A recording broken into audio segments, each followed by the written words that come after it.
Yoga is a journey, and for each of us it's unique for our individual self. The journey is like one step at a time. There's several ways you can look at it. For one, let's look at the journey as footsteps in the snow. As you go right foot, left foot, right foot, left foot, and then look behind you, you can see the footprints that you leave behind. So yoga's a lot like that. Now, if you've ever seen the impressions, they're usually equal when it comes to your feet.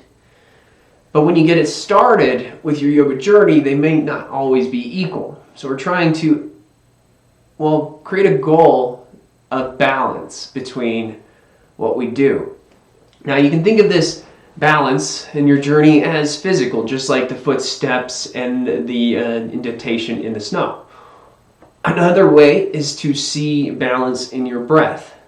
So as you inhale, think of that as your right foot planting down into the snow. Then as you exhale, think of that as your left foot planting down into the snow. Now what happens with the breath in its journey of finding its way into balance is you overcompensate on the inhale and you don't quite complete the exhale breath. This can be very limiting to a yoga practice. So when you start to find your journey, wherever your path takes you, that's up to you. Each path is given to us as we go through the practice. There's a certain way we must observe and then grow to an untapped potential. But when it comes to your breath, focus now on elevating the inhale to 4 counts and elevating your exhale to 4 counts, creating a simultaneous balance like you would when you leave tracks in snow. So, these are 2 ways to find your journey. One way, clarified, is the breath.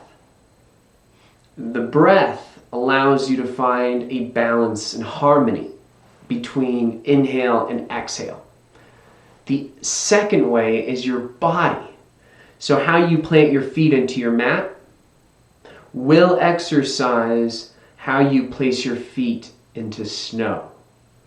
Now you may notice when you walk into snow and you look at the tracks behind you, one foot's slightly lifted more than another. Maybe it's because there's a trail from not lifting your feet, or maybe it's because you're just using the ball mound of one foot and the whole sole of the other.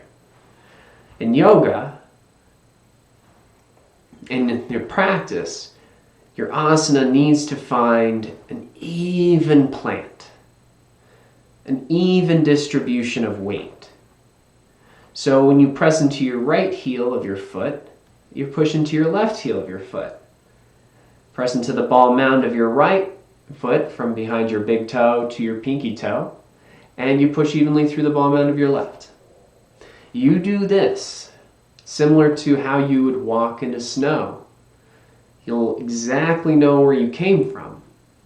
But most importantly, even though that next breath hasn't yet shown up, you'll know exactly where you're going. But just like a journey, it's not so much about the destination.